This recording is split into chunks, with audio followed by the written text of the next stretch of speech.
Hello बच्चों, मैं हूं पंकज सर और आप देख रहे हैं हमारे YouTube channel Pankaj exam hub, जहां पढ़ाई होती है आसान और रिजल्ट होता है शानदार। तो चलिए बिना देर किए हम लोग स्टार्ट करते हैं। आज का टॉपिक हमारा क्या होने वाला है? तो आज का टॉपिक हमारा होने वाला है इमेज क्या है, प्रतिबिंब क्या होती है, प्रतिबिंब क्या है और प्रतिबिंब बनने का नियम पढ़ेंगे। अवतल दर्पण और उत्तल दर्पण के द्वारा इस टॉपिक में पढ़ेंगे कि प्रतिबिंब कैसे बनते हैं। अक्सर में ऐसे क्वेश्चन एग्जाम में आपसे एमसीक्यू में पूछ लिए जाते हैं या फिगर किरण आरेख बनाने वाले क्वेश्चन इससे आपसे पूछे जाते हैं। तो आज का जो है टॉपिक जो है बहुत इंपॉर्टेंट होने वाला है। तो मैं बता दूं, ये हमारा वीडियो का लेक्चर है 5। अगर इससे पहले 0 से 4 तक आप लेक्चर नहीं देखे हैं तो उसका डिस्क्रिप्शन बॉक्स में लिंक दिया जा रहा है, वहां से जाकर के आप उस वीडियो को वॉच कर सकते हैं। तो चलिए बिना देर के हम लोग स्टार्ट करते हैं। पहला हमारा हेडिंग क्या होगा? प्रतिबिंब, जिसको इंग्लिश में क्या बोलते हैं? इमेज बोलते हैं। इमेज, प्रतिबिंब क्या होता है इस क्लास में समझेंगे कि प्रतिबिंब होता क्या है। समझिए, हमारे पास एक दर्पण है यहाँ पर, जो कि पीछे वाले क्लास में हम लोगों ने स्टडी किया है कि ये बाहरी वाला उठा हुआ तल को अगर हम ऐसे कलई कर देते हैं और अंदर वाले तल, धंसे हुए तल को परावर्तक रखते हैं तो ये हमारा कौन सा दर्पण हो जाता है? अवतल दर्पण हो जाता है। अवतल दर्पण, क्लियर है? अवतल दर्पण। अगर उत्तल अवतल दर्पण नहीं पढ़े हैं तो आप पीछे वाले वीडियो को जरूर वॉच करें, तब जाकर के आपका कंसेप्ट 100% क्लियर होगा। क्लियर है? ये हमारा क्या है? मुख्य अक्ष। इसका ये क्या है? ध्रुव होता है और यहाँ पर इसका वक्रता केंद्र होता है। फाइनल है? एक और यहाँ पर बनाते हैं फिगर। यहाँ पर ये कौन सा दर्पण होगा हमारा? जब अंदर वाला तल, धंसा हुआ तल को क्या करेंगे हम? यहाँ पर कलई करेंगे। क्या करेंगे जी? कलई कर देंगे। और उठा हुआ तल हमारा क्या है? परावर्तक है। उठा हुआ तल परावर्तक है तो उत्तल दर्पण। कौन सा दर्पण हमारा होगा? उत्तल दर्पण हमारा होगा। फाइनली कौन सा दर्पण हो गया? उत्तल दर्पण। क्लियर है? अब इस उत्तल दर्पण का ये हमारा क्या है? मुख्य अक्ष। मुख्य अक्ष होगा।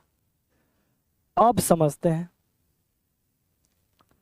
कि ये हमारे पास मुख्य अक्ष के समांतर किरण है जो आ रही है। ये किरणें मुख्य अक्ष के समांतर क्या हो रही है? आपतित हो रही है। समझ में आ रही है? ये दोनों किरणें मुख्य अक्ष के समांतर क्या हो रही है? आपतित हो रही है।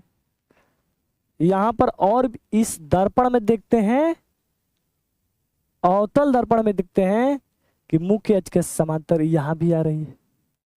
समझिए बात, ये मुख्य अक्ष के क्या आ रही है? समांतर आपतित हो रही है दोनों प्रकाश की किरणें। तो ये श्योर है कि दर्पण पर जब आएगी तो परावर्तित होगी। तो ये कैसे परावर्तित होगी? इस तरीके से परावर्तित हो जाएगी, ऐसे चली जाएगी। ये भी परावर्तित होगी, कुछ ऐसे परावर्तित होकर ऐसे चली जाएगी। क्लियर है? ये दोनों किरण ऐसे समांतर एक दूसरे के आपतित हुई है और परावर्तित होकर चली गई है। क्लियर है? यहां भी वही होने वाला है कि ये परावर्तित होगी तो ये ऐसे आ जाएगी, ये परावर्तित कुछ ऐसे आ जाएगी। फाइनल है? फाइनल है? फाइनल है। ये परावर्तित किरण है। क्या देखने को मिल रहा है कि ये आपतित किरण एक दूसरे की जब समांतर आ रही है तब परावर्तन के बाद ये एक दूसरे पर, ये परावर्तित किरण एक दूसरे को क्या कर रही है? एक दूसरे को काट रही है। ये ग्रीन वाली जो लाइन है, परावर्तित किरण एक दूसरे को इस पॉइंट पर क्रॉस कर रही है। काट रही है कि नहीं काट रही है? बिल्कुल काट रही है। और देखो, इसकी बात करें तो ये तो काट ही नहीं रही है, लेकिन एक कल्पना हम कर सकते हैं कि ये किरण कहाँ से आती हुई प्रतीत हो रही है। तो कुछ ऐसे ये ऐसे प्रतीत करा सकते हैं। ये कुछ ऐसे, इसको पीछे हम इसको जबरदस्ती बोल सकते हैं। मतलब कल्पना करेंगे कि ये किरण ऐसे गई है तो हो सकता है ये किरण यहाँ पर एक दूसरे को काटी होगी, काटती हुई प्रतीत होती होगी। समझ में आ रही है बात? तो इसमें क्या हो रहा है कि मुख्य अक्ष के समांतर आपतित प्रकाश की किरणें दर्पण से परावर्तन के बाद जिस बिंदु पर काटती है अथवा काटती हुई प्रतीत होती है, ये काटती हुई क्या हो रही है, प्रतीत हो रही है। क्या बोले हैं, मुख्य अक्ष के समांतर आपतित प्रकाश की किरणें, मुख्य अक्ष के समांतर आपतित प्रकाश की किरणें दर्पण से परावर्तन के बाद, दर्पण से परावर्तन के बाद परावर्तित किरणें एक दूसरे को जिस बिंदु पर काटती है अथवा काटती हुई प्रतीत होती है उसे प्रतिबिंब बोलते हैं। अगर वास्तव में काट रही है तो वास्तविक प्रतिबिंब है, अगर काटती हुई प्रतीत हो रही है तो वह काल्पनिक प्रतिबिंब है। क्लियर है? लिखेंगे, लिख करके बताते हैं आपको कैसे लिखेंगे। इसका डिफिनीशन लिखेंगे कि मुख्य अक्ष के समांतर, मुख्य अक्ष के समांतर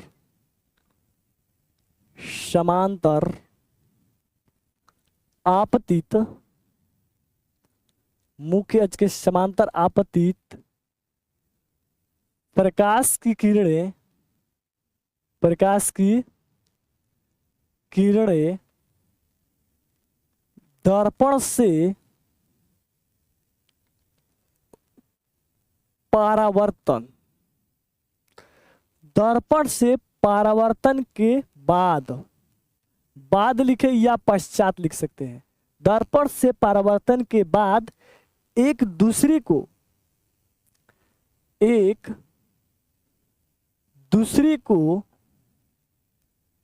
जिस बिंदु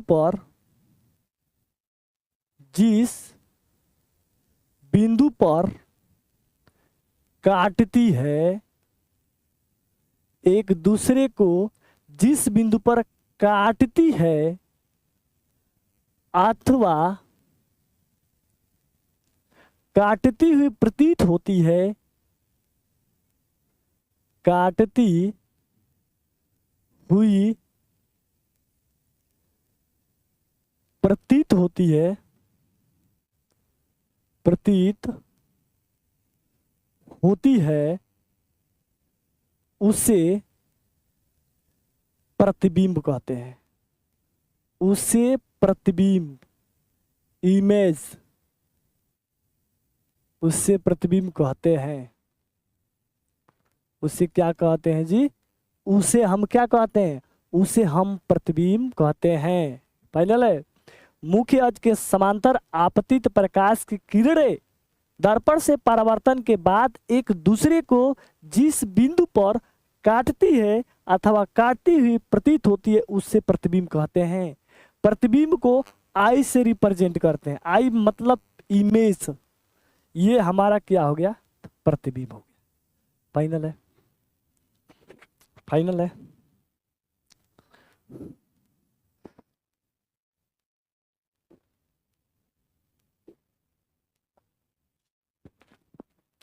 उसे क्या बोलते हैं? प्रतिबिंब बोलते हैं। अब बात करें कि प्रतिबिंब के प्रकार की, तो प्रतिबिंब कितने प्रकार के होते हैं? तो देखिए, अगर वास्तव में काट रही है यहाँ पर तो वास्तविक प्रतिबिंब हो जाएगा। अगर काटती हुई प्रतीत हो रही है तो काल्पनिक प्रतिबिंब होगा। इस तरह काल्पनिक बोले या आभासी बोल सकते हैं। इस तरीके से प्रतिबिंब के प्रकार की बात करें तो प्रतिबिंब दो प्रकार के होते हैं। प्रतिबिंब के प्रकार की बात करें तो प्रतिबिंब कितने प्रकार के होते हैं? तो प्रतिबिंब दो प्रकार के होते हैं। क्लियर है? तो लगाएंगे हेडिंग प्रतिबिंब के प्रकार। प्रतिबिंब के प्रकार, types of image, types of image. प्रतिबिंब के प्रकार। प्रतिबिंब की बात करें प्रकार के तो प्रतिबिंब दो प्रकार के होते हैं। प्रतिबिंब दो प्रकार के होते हैं। दो प्रकार के होते हैं। फाइनल है। प्रतिबिंब कितने टाइप के होते हैं? दो टाइप के होते हैं। कौन कौन से? अभी तो हमने पहला देखा वास्तविक प्रतिबिंब। कौन सा प्रतिबिंब? वास्तविक प्रतिबिंब। वास्तविक प्रतिबिंब, real image. Real image. Second क्या होगा? आभासी प्रतिबिंब। कैसा प्रतिबिंब? आभासी प्रतिबिंब। आभासी प्रतिबिंब। आभासी प्रतिबिंब मतलब virtual, virtual image. Virtual image, ठीक है, दो टाइप के। अब आप इसका डिफिनीशन की बात की जाए कि वास्तविक प्रतिबिंब किसे कहते हैं, तो आप खुद लिखेंगे। क्या लिखेंगे आप लिखेंगे कि यदि दर्पण के मुख्य अक्ष के समांतर आपतित प्रकाश की किरणें दर्पण से परावर्तन के बाद परावर्तित किरण एक दूसरे को जहां पर वास्तव में काटती है वहां पर बने प्रतिबिंब को वास्तविक प्रतिबिंब कहते हैं। और आभासी प्रतिबिंब को आप लिखेंगे कि दर्पण के मुख्य अक्ष के समांतर आपतित प्रकाश की किरण दर्पण से परावर्तन के बाद एक दूसरे को परावर्तित किरण जिस बिंदु पर काटती हुई प्रतीत होती है उसे आभासी प्रतिबिंब कहते हैं। क्लियर है? उसे क्या कहते हैं? आभासी प्रतिबिंब कहते हैं। और एक पॉइंट यहां पर लगाएंगे हम। एक पॉइंट हमारा ये है कि देखिए जो आभासी प्रतिबिंब होता है, आभासी प्रतिबिंब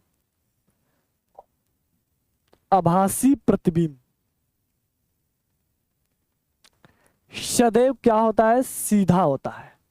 सदैव सीधा होता है, याद रखेंगे, सीधा होता है। आभासी प्रतिबिंब सदैव क्या होता है? सीधा होता है। ये कैसे होता है? अगले वाले वीडियो में हम देखेंगे। इमेज जब बनाएंगे, किरण आरे खींचेंगे तो वहां पर आपको दिखाएंगे कि जितने भी आभासी प्रतिबिंब है सारे के सारे क्या है? सीधे बनेंगे। और दूसरी बात याद रखना कि जो वास्तविक प्रतिबिंब होता है, वास्तविक प्रतिबिंब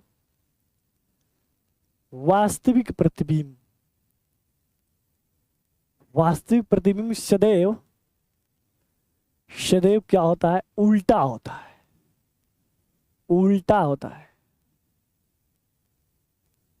क्लियर है? जो वास्तविक प्रतिबिंब होते हैं वो सदैव क्या होते हैं? उल्टे होते हैं। अब बात करेंगे हम लोग प्रतिबिंब बनाने के नियम। प्रतिबिंब बनाने के नियम से हम लोग सीखेंगे कि प्रतिबिंब अवतल दर्पण से या उत्तल दर्पण से कैसे बनाया जाता है, उसका किरण आरेख खींचना सीखेंगे। फाइनल है, चलिए समझते हैं। प्रतिबिंब बनाने के कुछ नियम है। पहला नियम समझते हैं। पहला नियम ये है, याद रखें आप, ये हमारा क्या है? ये कौन सा दर्पण है जी? ये हमारा हो गया, ये हमारा हो गया अवतल दर्पण। अवतल दर्पण, क्लियर है? अवतल दर्पण। ये हमारा हो गया कौन सा दर्पण? उत्तल दर्पण। समझते रहिए, उत्तल दर्पण। पहला नियम समझे कि देखिए ये हमारा मुख्य अक्ष हो गया। समझे कि जो कि मुख्य अक्ष के समांतर आपतित प्रकाश किरण, याद रखना है, ये रूल है, नियम है कि जो किरण इस मुख्य अक्ष के समांतर आपतित होती है वो दर्पण से परावर्तन के बाद किस बिंदु से जाता हुआ प्रतीत होती है? फोकस से होकर जाता हुआ प्रतीत होती है अथवा जाती है। कहां से होकर जाती है? फोकस से। कहेंगे कि मुख्य अक्ष के समांतर आपतित प्रकाश की किरणें दर्पण से परावर्तन के बाद परावर्तित किरणें फोकस से होकर जाती हुई प्रतीत होती है अथवा जाती है। लिखेंगे कैसे? कहेंगे पहला, मुख्य अक्ष के समांतर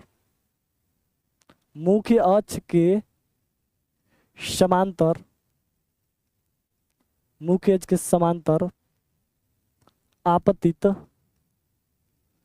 प्रकाश की किरण मुख्य अक्ष के समांतर आपतित प्रकाश की किरण दर्पण से परावर्तन के बाद, दर्पण से परावर्तन के बाद यहाँ पर लिख सकते हैं गोलीय दर्पण से परावर्तन के बाद, गोलीय दर्पण से परावर्तन के बाद फोकस से होकर जाती है, फोकस से होकर जाती है अथवा जाती हुई प्रतीत होती है, जाती हुई प्रतीत होती है।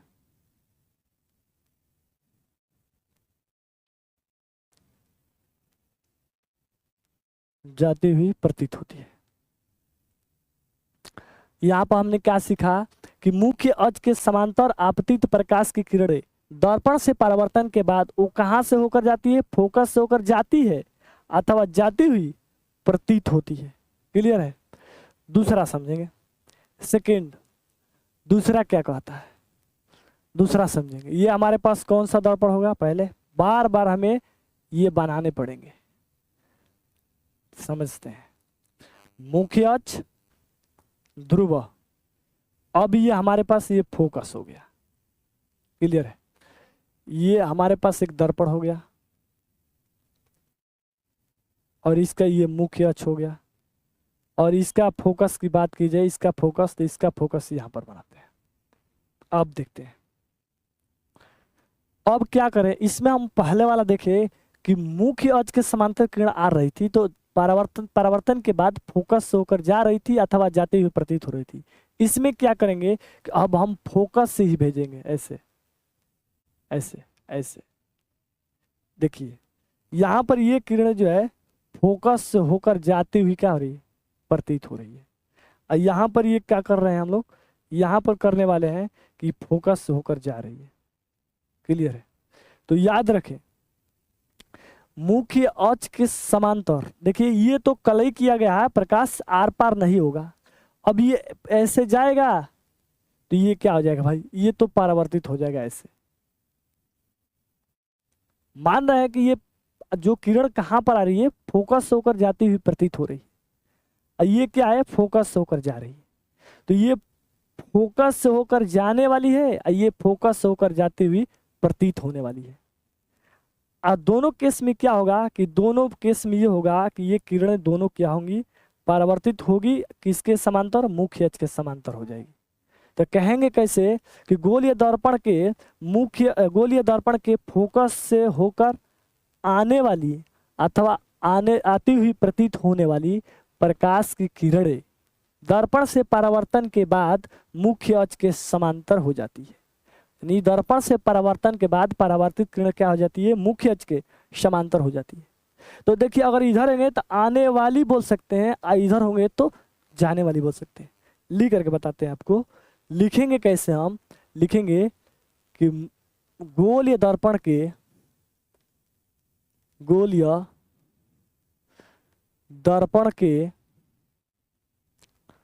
फोकस से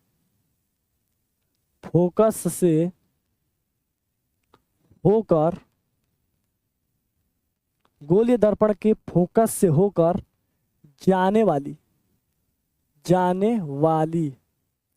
गोलीय दर्पण के फोकस से होकर जाने वाली अथवा जाती हुई प्रतीत होने वाली, प्रतीत होने वाली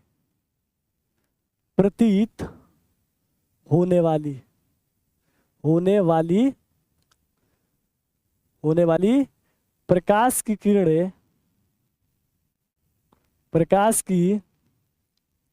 किरणें दर्पण से परावर्तन के बाद,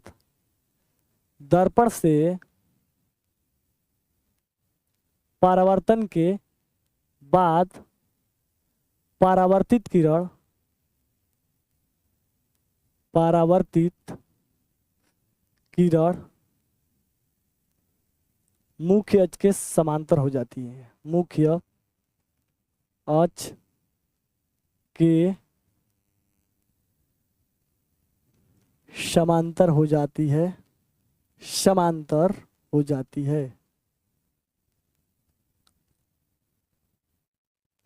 मुख्य अक्ष के क्या है, समांतर हो जाती है। हमने क्या लिखा कि गोलीय दर्पण के मुख्य फोकस अथवा फोकस से होकर जाने वाली अथवा जाती हुई प्रतीत होने वाली प्रकाश की किरणें दर्पण से परावर्तन के बाद क्या हो जाती है, मुख्य अक्ष के समांतर हो जाती है।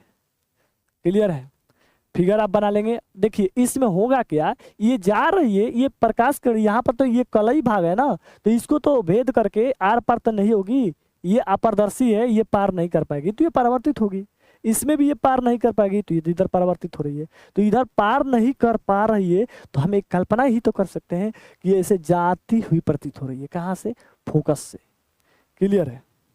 अब समझते हैं सेकंड, समझ लिए। अब समझते हैं आगे, अब क्या करने वाले हैं। अब हम लोग यहाँ पर, ये हमारा क्या है, हमारा वक्रता केंद्र है। अब हम प्रकाश की किरणों को सीधे किससे गुजारेंगे, वक्रता केंद्र से गुजारेंगे। फिगर थर्ड नंबर सीखेंगे। ये हमारे पास ये कौन सा दर्पण है भाई, बार बार बना रहे हैं ताकि आपको क्या हो जाए, रिवीजन हो जाए, आपके दिमाग में छप जाए कि कौन सा दर्पण है। ये कौन सा दर्पण है, तो अवतल है, क्योंकि धंसा हुआ तल परावर्तक है, तो ये अवतल दर्पण हो गया, अवतल दर्पण हो गया। फाइनल है। यहां पर देखते हैं, ये जो है उठा हुआ तल यहाँ पर परावर्तक है और धंसा हुआ भाग कलई है, इसलिए ये उत्तल दर्पण है। उत्तल दर्पण, उठा हुआ तल परावर्तक है इसलिए उत्तल दर्पण। ये हमारा क्या है, मुख्य अक्ष है। अब देखिए अब क्या होगा कि हमारे पास ये वक्रता केंद्र है, ये फोकस है, ये हमारा फोकस है, इधर हमारा क्या है, वक्रता केंद्र है। अब होगा क्या इसमें कि हम लोग प्रकाश की किरणों को कहां से भेजने वाले हैं, वक्रता केंद्र से। ये तो चली जाएगी भाई, वह तो नहीं जा पाएगी, ये तो नहीं जा पाएगी, लेकिन हम तो एक कल्पना तो कर सकते हैं कि वक्रता केंद्र से होकर जाती हुई प्रतीत होने वाली है। ये कहां से होकर जाने वाली प्रतीत होने वाली है, वक्रता केंद्र से। देखिए जो वक्रता केंद्र से होकर जाती है वो उसी मार्ग में क्या हो जाती है, वापस लौट जाती है। ऐसा क्यों होता है? देखिए यहां पर ये सर्किल जो होता है, ये हमारे पास सेंटर होता है। अगर ये दर्पण जो है, ये दर्पण एक छोटा सा हिस्सा होता है, समझिए इतना हिस्सा, ये छोटा सा एक भाग लेंगे यहाँ पर, इस पूरे दर्पण का, इस पूरे दर्पण का, हाँ ये छोटा सा एक हिस्सा है, समझिए ये इस गोले का एक हिस्सा हुआ, ये सेंटर है, सी सेंटर ही है ना, ऐसा गोल बनाएंगे तो जो सेंटर से जाती है रेखा, वो जो होती है इस पर क्या होती है, 90 डिग्री का कोण बनाती है, 90 अंश का कोण बनाती है। 90 डिग्री का कोण बनाएगी, लंबवत जाएगी तो लंबवत परावर्तित भी होगी। तो ये क्या होता है, जो वक्रता केंद्र से मतलब इस गोले के सेंटर से जाती है, वो इस पे लंब होती है, जिसके वजह से अपने ही पाथ पर क्या हो जाती है, रिफ्लेक्ट हो जाती है, परावर्तित हो जाती है। फाइनल है, समझ गए होंगे। तो क्या लिखेंगे इसमें, इसमें लिखेंगे कि गोलीय दर्पण के वक्रता केंद्र से होकर जाने वाली अथवा जाती हुई प्रतीत होने वाली प्रकाश की किरणें दर्पण से परावर्तन के बाद उसी मार्ग में वापस लौट जाती है। क्या लिखेंगे, गोलीय दर्पण के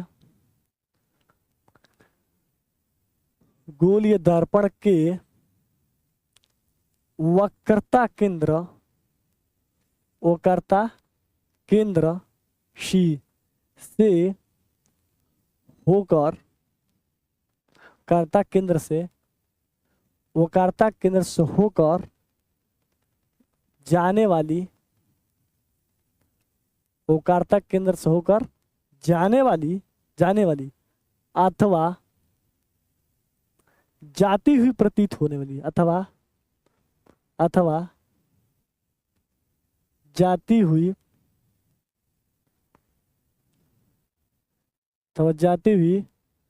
प्रतीत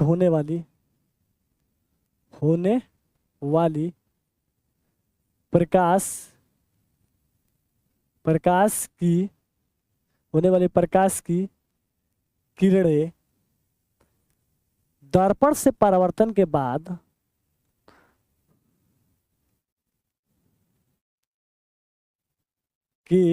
बाद उसी मार्ग में वापस लौट जाती है, वापस लौट जाती है। क्लियर है? नोट कर सकते हैं और ये फिगर आप मेंशन कर सकते हैं अपने कॉपी में। ठीक है, लास्ट देखेंगे। अब लास्ट हमारा 4 नंबर क्या है? लास्ट, ये लास्ट है, इसमें देखेंगे ये हमारा कौन सा दर्पण है भाई? ये हमारा है अवतल दर्पण, अवतल दर्पण है। इसका ये क्या है? मुख्य अक्ष है, ये ध्रुव है। और ये हमारे पास ये कौन सा दर्पण है? ये हमारा उत्तल दर्पण है, उत्तल दर्पण। क्लियर है? इसका भी मुख्य अक्ष हम बनाते हैं। लीजिए, इसका मुख्य अक्ष, इसका मुख्य अक्ष ये है। होगा क्या इसमें? अगर वह हम प्रकाश की किरण को ये ध्रुव से होकर गुजारे, अगर हम क्या करें, अब प्रकाश किरण को ध्रुव से गुजारते हैं, तो देखिए ये प्रकाश किरण ये से कहाँ पर आई है? ध्रुव पर आई है।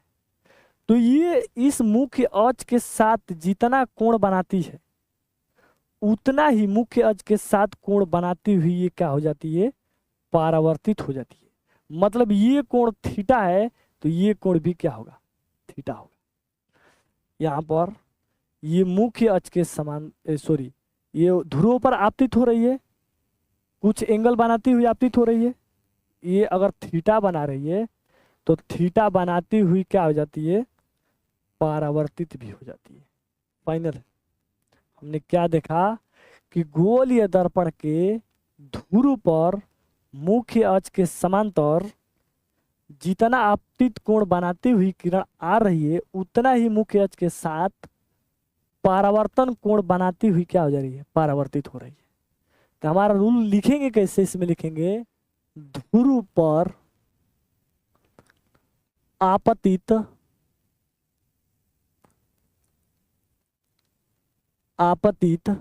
ध्रुव पर आपतित प्रकाश की किरण, ध्रुव पर आपतित प्रकाश की किरण मुख्य अक्ष के समांतर,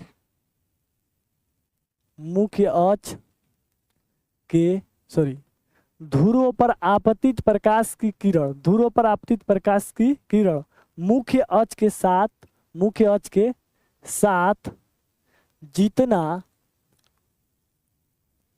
आपतन कोण बनाती है, जितना आपतन कोण बनाती है, उतना ही परावर्तन कोण बनाती हुई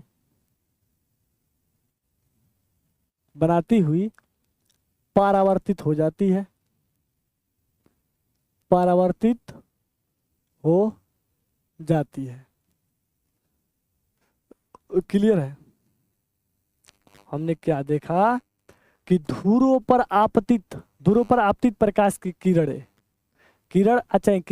मुख्य अक्ष के साथ, इस मुख्य अक्ष के साथ जितना आपतन कोण बनाती है, उतना ही परावर्तन कोण, उतना ये थीटा है तो ये भी थीटा, उतना ही परावर्तन कोण बनाती हुई क्या हो जाती है?